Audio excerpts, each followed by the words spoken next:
Okay, welcome everybody into the locker room. It's halftime at House of the Dragon. We've gotten episodes 1, 2, 3, and 4. We're halfway through the series. Unfortunately, they're only doing 8 episodes. It is what it is. It is what it is, but we're gonna have to deal with it. I don't care. All 4 episodes have been awesome. Straight up fantastic. I have nothing but good words for it. Episode 3 was the least of them. Blood and Cheese, you can argue, was a little underwhelming, although I would say it was done very tastefully. And then you have episodes 2 with Sir Eric and Eric, and of course the Battle of Rook's Rest, which were just stunning. Perfect television. Unbelievable over here. We're gonna go and just do a little bit of review, alright, a little bit of halftime show here, okay, here with my host Charles Barkley and Ron Darling. Does anybody watch baseball? I'm gonna go right into it and talk about the characters and where they are at this point in the series. So first things first, since I am a loyal Team Green supporter, let's talk about the one true king, Aegon. A little crispy right now, but still our king. He is a mess, okay? He clearly is the same character that we saw at the end of season 1. He does not want to rule. He even says he's not fit to rule when he's being confronted by Aemon and Kristen Cole when they were chasing after him and he was hiding under the guise of the White Worm. But now he's thrust into the position and you really get to see him in action. Now in episode 1, he's riding high. He's like, my sister-in-law, whatever, my sister's not doing anything. Okay, she's gonna hide over in Dragonstone. I'm gonna stay here and rule. And he even does a good attempt at trying to rule. You know, being confronted by the guy whose goats are completely slaughtered. Oh no, they weren't slaughtered. They were taken over by the crown. Excuse me. And they were like, well, you enforced a 10% goat tax on me. I need those goats back. He's like, oh, you're gonna have them back, you know? And I was like, can't be doing that. We need the goats to feed the dragons if we're gonna go to war. So he was like, I can't do that. Right, but he does oblige the Smith, who we later discover is a more important character. I won't go into any spoilers here, but we're getting scenes with him that are to hint, unless they're really honing in on the small folk, but I do know for a fact that Hugh Hammer, as he's called in the books, is an important character. He is promised these advances in gold for the Smiths to work on swords, shields, armor, armor for horses, you name it, right? But hasn't gotten a freaking dime. So he's basically like a shitty money lender. You know, we'll get you your money. Would you relax already? What is that? Was very racist. Not all bankers are Jewish, but he's trying to learn, okay? And there is no better person fit to mold him into being a good king than Otto, you would think. You know, he was hand to the previous 2 kings and now Aegon, and a smart king would keep him close. But Aegon's not really smart. Hot-headed, super, the ADD is off the chain with this kid, okay? And it's not a good thing. All right, he has to mature, and now is the time to do it, and he doesn't seem to be doing that. So, admittedly, not a good trait to have. But luckily, he has Aemon as the muscle, Otto as the wits, and Kristen as sort of like the battle commander, and his mother. Although his mother doesn't really do any motherly duties or show him any love, and he gives Otto the boot, and he makes Kristen the wits, who really doesn't have any, and he pisses off Aemon. Nothing's going right. We did see him absolutely lose his shit, obviously, when his son died. Brutally murdered, okay, by the Whore of Dragonstone. And that is not a good look for her, okay? So he absolutely loses his mind, and he goes ahead and ruins the model of Old Valyria that his father made. And that, right off the bat, is huge symbolism for the destruction and the disregard for wisdom that he should be honing. And instead, he just goes balls to the wall and just destroys it with a sword. He's constantly trying to gain respect. He craves, he just wants to do something. He hates being a figurative statue that they could all call king. He wants to take action. So what does he do? He goes behind everybody's back and takes Sunfire into battle. And that, of course, backfires on him in the end, but we shall see where that goes from there. Now, on the other side of the water is Rhaenyra. Now, Rhaenyra is going through a lot of stuff at the beginning. She is clearly mourning Luke. She has to deal with the fact that her husband and uncle, weird, is a complete rogue prince, but he does what he wants, and she really does come to the realization that, listen, it was fun and cute when I was a kid, and I found it exciting, but I'm older now, and you're a complete reckless douchebag, alright? So, I want a divorce, pay your child support, pay your alimony, I'm out here. No.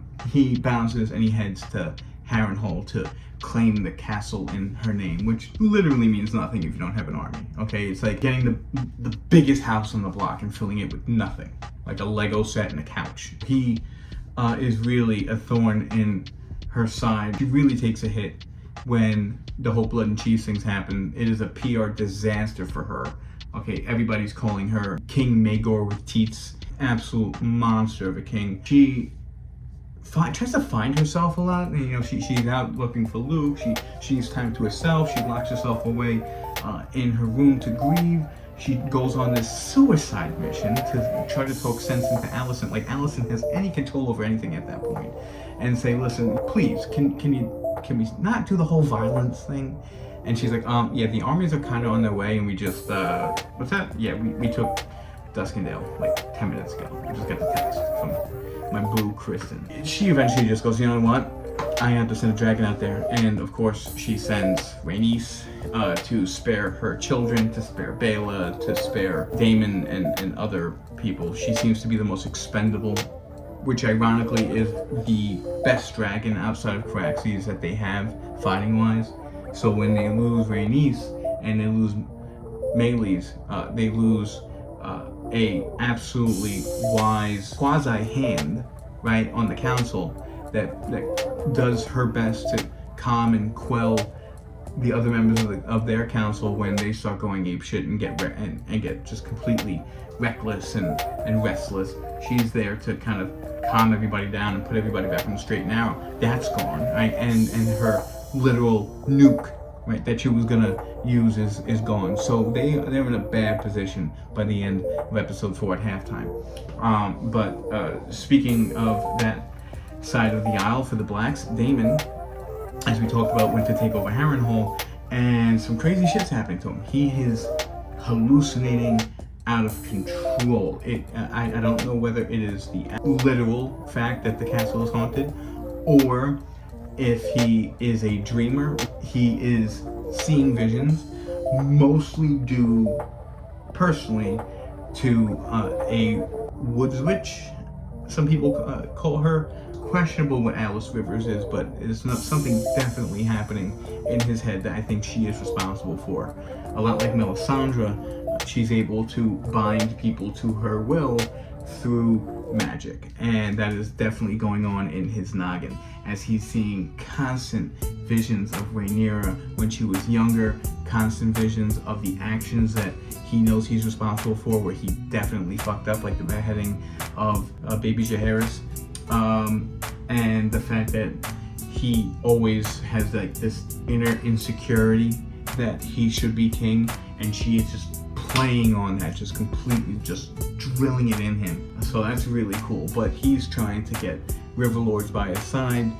The Tullys have basically shut their doors, rolled up the gate in the moat, took down the banners and said, we're out of this, right? Solve your beef your way, I'm out of this, okay? They did get the Blackwoods, but that's simply because the Blackwoods feud with the Brackens, and the Brackens have chose Team Green. The smarter of them. So he's really, really kind of in the mud right now, struggling to push forward. His green counterpart, however, Aemon, is really starting to grow as not only a battle commander, okay, but as a leader in himself. He is being just put down and made fun of still by Aegon, which is a dumb move, right? You don't do that during a time of war where you know you're gonna need your family, right? You do not push away the one guy who will literally die for you, okay? Your brother, your own flesh and blood that's on your council, next to your side, lost an eye and just stuck a freaking sapphire in there and said, come get some. You want that guy literally behind your back when you go into freaking battle, and he's doing all this stupid shit, making fun of him for having an older side chick, you know, and to get back at him in a council meeting when they're discussing what to do with Rook's Rest, he talks to him in High Valyrian, and you could just see it in one ear out the other, which goes to tell us that when they were younger and they were basically in school, okay, Aegon was the spoiled brat that was like, I don't need no education, and Aemon was the one that took the pen to paper and said, this is important, I'm going to learn, because I'm going to be a commander when I'm older, I'm going to be fit to serve, to be king. And it just happened to go the other way, and honestly, the realm would probably be better off with Aemon, but we're stuck with what we got. In Rook's Rest, in the Battle of Rook's Rest, when Aegon and Sunfire head into battle, he stupidly tries to take on the more experienced dragon Melees. You even see Aegon talking in English, or you know, he's not non-Valyrian to his dragon, saying "Forward, Sunfire," where everybody else talks in High Valyrian. He doesn't even know the freaking simple phrases to say, man. Wow.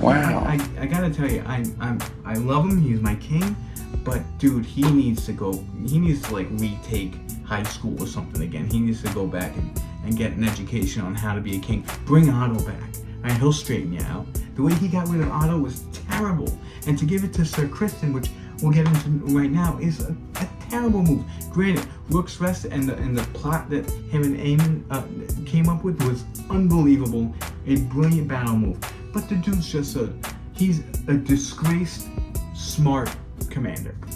That's about it. No one takes him seriously. The only people that are nice to him and don't talk, well, I'm sure they talk behind his back, but the only people that look him in the eye and are able to agree with him on things are the people that fear him. Okay, so he literally rules with an iron fist, but is not respected whatsoever. He's completely soiled his cloak by sleeping with Allison, who was also another head trip these last 4 episodes, this whole series rather. He will not heed the advice of his counsel. He'll just say what I say goes, and this is what we're going to be doing. And he even treats his fellow Kingsguard like shit. What he did to Sir Eric, I forget which one it is, when he had a soiled cloak. He was out working the night shift trying to get a freaking funeral convoy going. He just came back. He's trying to grab a freaking Lunchables to eat.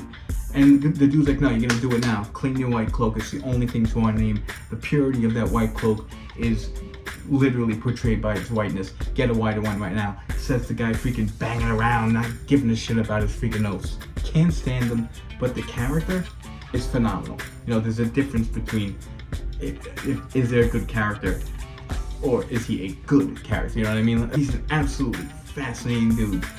And I love every scene that he's in, but he's such a douchebag. So, moving forward, Corlys and Rhaenys so far have kind of been bickering back and forth. You can see that the war is really starting to get to the two of them. Rhaenys knows that eventually she's going to have to, you know, take Melees out and probably go to her death fighting dragon against dragon.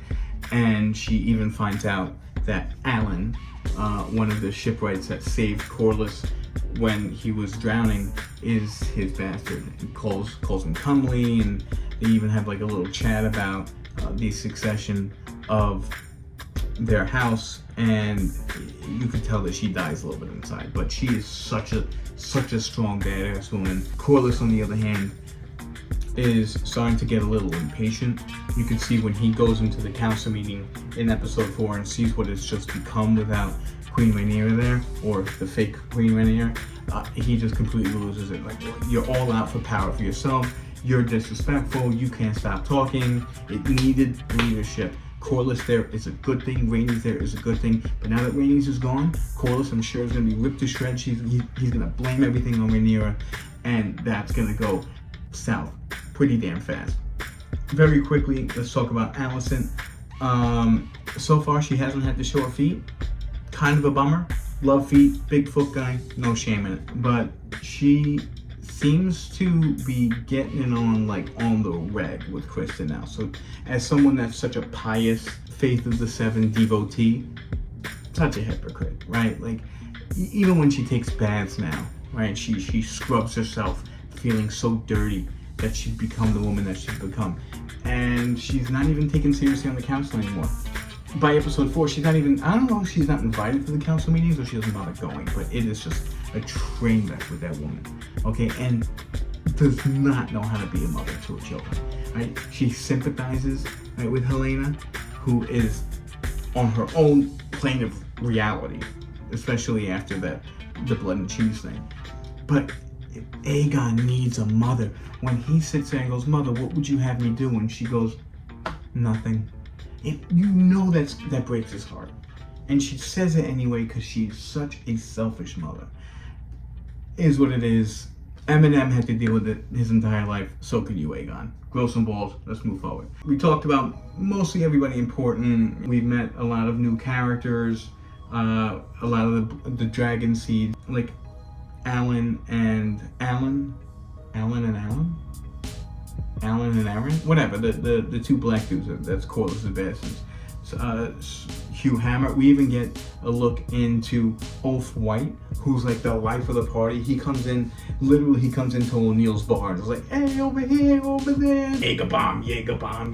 Absolutely a freaking party animal. Apparently, he is a descendant of Balon Targaryen, and that's going to come into play, especially when the Blacks need dragon riders for all these spare dragons around there. No Nettles, but I think they're going to be using either Bela or another character to kind of push her story forward. Obviously, not sleep with Daemon, but that'd be weird. But it's Targaryens, what do you expect? We talked about Blood and Cheese, Sir Eric and Sir Eric. That was so cool, man. That was so cool. How many of you didn't have any idea who died at the end? But that battle was brutal. The meeting in the Sept where Rhaenyra decides to talk some sense into Allison was absolutely stupid. That is not in the book. I did not like it. A lot of people that I watched the show with also did not like it. It was really silly. It was a slow episode to begin with, so sort of throw that in there. And basically, the entire point was that the two of them can be in doubt at the end. It didn't solve anything. The war has already started. It was really dumb. And all Allison had to do was, wait, Queen Rhaenyra's here. You know, even if she got stabbed, right, and killed and shanked, they would be around her in 2 seconds. She brought like one guard, and he was like freaking half asleep and drunk. She would have got killed in 2 seconds. Boom, war over, done. Right? I thought it was really silly, but it happened. I did like the fact that now Allison's just questioning everything now that she knows that Viserys didn't declare Aegon as king, but was rather in his haze talking about the Aegon the Conqueror story with the Song of Ice and Fire. So that's really neat. You see her going through some shelves for history books, and of course Aegon had them all removed because he's such an idiot. That's on Allison's mind now. So it is what it is. But then we gotta talk about Wookset because that was movie quality good. Okay, that was some of the best television I've seen in my life. When I saw Battle of the Bastards for the first time. Not the best Game of Thrones season, obviously, for a plethora of reasons, but Battle of the Bastards was amazing. Just from the formations that the Bolton soldiers took around the bodies to trap them, to just being literally a fly on the wall, so following Jon Snow around, the arrows raining down, you know, the complete chaos going around you.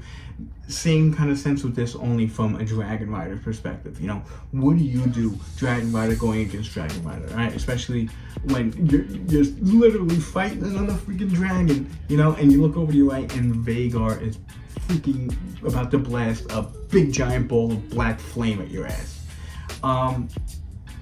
Kind of surprised about that. In the books, it doesn't talk about how it happened. It just talked about that Aegon was very badly burnt. His left arm was literally seared and burnt into his flesh.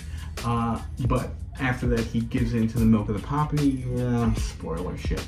And he does get all fucked up. But we didn't really get a glimpse into how he fell. And apparently, if we're going to use this as canon, it's because Aemon thought that he could basically take out two birds with one stone. I take out Meleys, I take out Rhaenys, and I take out the dumber king so I can be king. Now, God, I want to get into spoilers, but let's just say hypothetically, Aegon's in like a coma or something, right? Aemon would be the one to step up to be the next in line, because the show doesn't have the son heir, the second son that Aegon had, and regardless, he would be named king, but Aemon would probably be the king regent in that case until he gets older. So that's freaking awesome. Aemon in command, huh? So it has been a complete wild ride. The graphics, the warfare, the heraldry, just the complete madness of Sir Criston and Gawain Hightower, which is another new character that we get. Guys, this is such a great show. Okay, they're doing such a great job giving an homage to the books, fleshing out. They could take a paragraph and stretch it out to freaking 20 minutes worth of television, which is just stunning to me. Okay, that is the difference between House of the Dragon and something like The Acolyte or Rings of Power. Okay, where you have a literal team of writers, okay, that have the book right there, you know, a gigantic freaking hallways worth of lore that they can build from, but instead they want to get political. They want to just get, you know, subvert your expectations or just go for suspense only. CGI, CGI, CGI, CGI. It's just awful compared to something like House of the Dragon, where the payoff for Rook's Rest, which, don't get me wrong, was a sick freaking battle, but the payoff heading to it was what really wowed me. Okay, that is how you write a show. This is literally, and I'm gonna call it right now, I think it's better than Game of Thrones. The show, not the book. The show, it might be better than Game of Thrones, but I want to know what you think. What did you guys think about the first 4 episodes of House of the Dragon so far? How can you not freaking love it? What are you, freaking blind? Like, what the hell is wrong with you over here? So, but hey, listen, if you had any qualms, like the meeting with Allison and Rhaenyra and the Sept, like how I did, leave it down in the comment section. Like, share, subscribe to this video. You could bet your ass that we're going to be doing a post-game interview when this is done. But this has been your halftime show, sponsored by Bic Lighters and Paw Patrol. That's the 2 things I looked at my face. It's your boy AJ from Queens, Muddy88. Check for me tonight for our live streams at 10:30. But until then, I'll see you on the other side, guys. Back to the game.